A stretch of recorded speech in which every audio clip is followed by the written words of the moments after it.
Evangelho nos ajude a perdoar os nossos pecados e a nos conduzir até a vida eterna. Amém.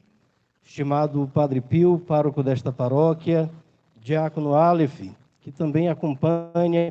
Hoje é um dia de muita alegria para esta comunidade paroquial, comunidade de São Cristóvão, que além de estar se preparando para as festividades do seu padroeiro, também acolhe algumas crianças e adolescentes para assumir este serviço do altar, sendo coroinha desta igreja de São Cristóvão.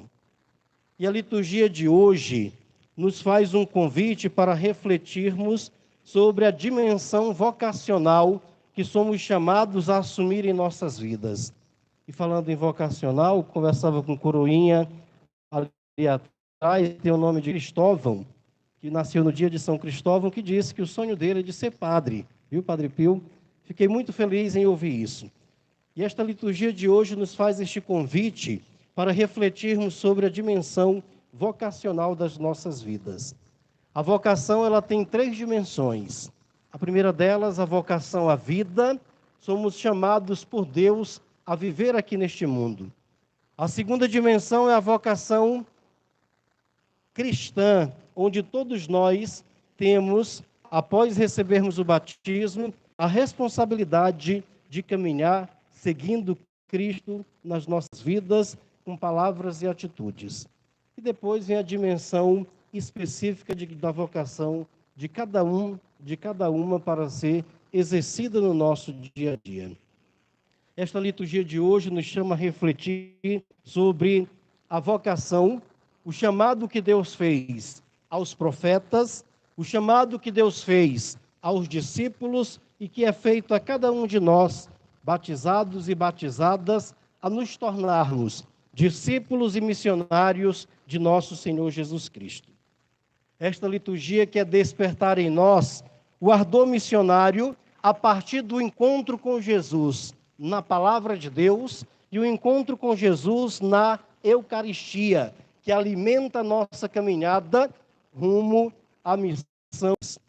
Na primeira leitura, nós ouvimos a profecia de Amós. Vimos o chamado de Amós, um homem simples, um homem camponês, um homem que cultivava sicômoros e também pastoreava o rebanho. Um homem que tinha uma vida muito simples, como as nossas vidas aqui na região nordeste do nosso Brasil. Mesmo tendo uma vida simples, uma vida de camponês, e sem ter experiência com a vida de profeta, sem ter nenhuma descendência profética na sua família, ele foi chamado por Deus. Ele foi enviado por Deus para profetizar em Betel, um lugar muito difícil, santuário do rei, território dominado pela força do rei, que era um rei tirano, um rei que não tinha nenhum contato com Deus e também não admitia ser perturbado com o nome de Deus. E Deus chama este homem simples e pede para ele profetizar nesta região. Amazias até alerta Amós que ali seria muito complicado. Aconselhou que ele fosse para outros lugares profetizar e deixasse aquele lugar ali do jeito que estava. E Amós sentiu na sua vida, no seu coração, acredito eu, que também na sua consciência, que teria muita dificuldade para colocar em prática o mandato que Deus tinha lhe dado, a missão que Deus tinha colocado em suas mãos. Mas mesmo sabendo que ia enfrentar dificuldades, ele continuou, pois foi Deus quem o chamou, foi Deus quem o tirou lá do seu serviço, lá do seu pastoreio de gados, lá da sua vida simples e chamou para esta missão de evangelizar o povo de Israel. Esta atitude de Amós é exemplar para todo e qualquer profeta. Amós ouviu o chamado de Deus, respondeu ao chamado de Deus, deixando tudo para responder concretamente este chamado que Deus tinha lhe feito. Ouviu os apelos de Deus com muita humildade, com muita simplicidade, com muita firmeza, com muita coragem. Amós tinha certeza de que Deus estava com ele. E aqui está o grande diferencial da vida de Amós. Ele tinha certeza que Deus estava com ele. Ele tinha consciência de que Deus não o iria abandonar. E por isso, ele não se deixou intimidar pelas ameaças que vinham da parte do rei ou de qualquer um outro. E aqui Amós nos dá uma grande lição, povo da cidade de Marcolândia. Quem confia em Deus não tem medo. Quem confia em Deus não abandona a sua missão, a missão que Deus colocou em suas mãos. Quem confia em Deus não fraqueja diante das ameaças que a vida vai apresentando no nosso dia a dia. Eu sei que cada um de nós também enfrentamos dificuldades, enfrentamos desafios no nosso dia a dia. Mas, se nós confiarmos em Deus, nós seguiremos em frente. Nós iremos vencer toda e qualquer adversidade que possa aparecer na nossa vida. Basta confiar neste Deus, colocar em suas mãos a nossa vida, a nossa caminhada e pedir para que Ele nos dê a força necessária para seguir em frente, para vencer as adversidades da vida. No Evangelho de São Marcos, o autor sagrado fala do chamado e envio dos 12 discípulos de Jesus para a missão. Aqui vê duas coisas. Primeiro, o chamado ele é individual. E segundo, a missão ela é sempre comunitária. Deus chama cada um à sua maneira, onde Ele quer, quando Ele quer, na hora que Ele quer, e dar uma missão específica. Jesus, no Evangelho de hoje, chamou os 12 discípulos, os enviou 2 a 2 para mostrar que o trabalho não deve ser feito sozinho. O trabalho de evangelização deve ser feito em equipe, deve ser feito em comunidade, deve ser feito em comunhão. Quem quiser fazer sozinho o trabalho de evangelização, de construção do reino de Deus, quem quiser fazer este trabalho sozinho, ou esperar que outros façam por ele, não vai conseguir chegar muito longe na missão que Deus lhe confiou. Vejam bem, Jesus chama, Jesus capacita, Jesus envia para a missão. Eu não sei se aqui é desse jeito, Padre Pio, mas lá pela Patagônia, o povo diz, mas eu não sei falar direito, mas eu não dou conta, dá 1001 desculpas, eu não sei ler, eu não sei isso, não sei aquilo. Se Deus chama, Ele sabe o que está fazendo. Ele não dá o frio maior do que o cobertor, Ele não dá a carga maior do que aquilo que a gente pode carregar. Se Deus chama, Ele sabe o que está fazendo, e vai capacitar aqueles que Ele chamou para enviar em missão. A preparação ela é muito importante. Não se pode ir para a missão de qualquer jeito. Esses coroinhas passaram um tempo se preparando para serem investidos. Os padres passam, de acordo com a congregação, com a diocese, 8, 10 anos para serem ordenados. Toda e qualquer missão ela precisa de uma preparação. Ela precisa de uma orientação, de uma organização. Todos nós somos chamados a profetizar contra os espíritos maus que existem nos nossos dias atuais, que não são poucos, mas isso exige de cada um de nós poder, preparação, fé, perseverança e amor, pois sem o amor nada conseguiremos construir e em lugar nenhum.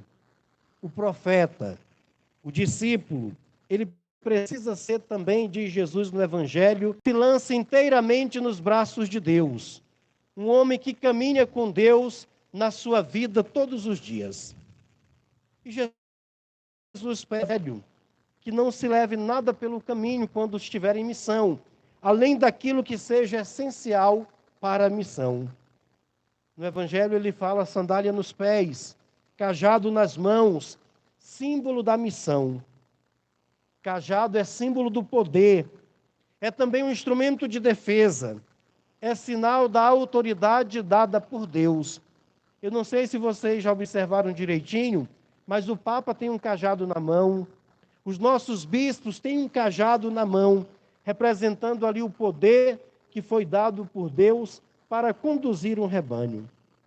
O discípulo, o profeta, o missionário, ele precisa sim do cajado, mas não pode se apegar ao poder, deixar o poder subir a cabeça pensando que pode fazer tudo e qualquer coisa. O poder, ele tem que ser traduzido no serviço, no dia a dia, por aqueles que Deus nos envia. E Jesus depois faz recomendações aos discípulos, preparando os discípulos para enfrentar as adversidades que iriam encontrar, mostrando como proceder no dia a dia. Não se pode ir em missão de qualquer jeito, sem uma preparação espiritual, sem esta orientação vinda de Deus para a nossa caminhada. Por último, Jesus destaca o acolhimento, sinal da abertura para Deus na vida daqueles que são visitados, na vida daqueles que recebem os enviados de Deus. E o discípulo missionário encontrará pessoas que não terão essa abertura para receber Deus, para acolher a Deus, são pessoas fechadas. Mas não se pode, por isso, encarar a missão que lhe foi dada como um obstáculo gigante que não possa ser ultrapassado. Não se pode deixar com que aqueles fechamentos causem mágoas, rancores nas nossas vidas. Se não for bem acolhido, diz Jesus, vá para a próxima casa, siga em frente na missão. Não deixe com que aquela pedra de tropeço, aquela rejeição, atrapalhe a missão que você recebeu de Deus. Por isso, Jesus orienta, no lugar que não forem acolhidos, tirem as sandálias, batam a poeira dos pés e sigam em frente na missão. Na segunda leitura, São Paulo fala do chamado, fala também deste momento que Deus escolhe homens e mulheres e chama para a missão. E São Paulo fala de uma forma muito carinhosa deste chamado que Deus nos faz, fala do chamado como uma bênção de Deus para as nossas vidas, que nos abençoou desde o momento em que Ele nos escolheu em Jesus Cristo, e nos escolheu para sermos santos, para sermos perfeitos diante de Deus, seguindo Jesus Cristo no amor. Por isso, a nossa missão também é a missão de buscar a perfeição, é a missão de buscar a santidade. Mas não será possível chegar a esta santidade se não for lutando pelo direito, pela justiça, para transformar as coisas ruins que tem neste mundo. E também coloque uma coisa na cabeça de vocês: ser santo não é se omitir dos problemas. Ser santo é lutar contra os problemas, contra as adversidades da vida. E não ter medo, porque Deus estará sempre conosco. Ser abençoado por Deus não significa que nós não encontraremos problemas e dificuldades nas nossas vidas. Significa, sim, que nós iremos vencer, pois Deus estará sempre do nosso lado. Essa deveria ser a confiança de todo e qualquer profeta, de todo e qualquer discípulo missionário, de todo e qualquer batizado. Infelizmente, nós não conseguimos enxergar deste jeito e não nos colocamos a serviço. Que esta liturgia de hoje nos ajude a compreender o chamado que Deus nos faz, a responder sim a este chamado que Deus nos faz,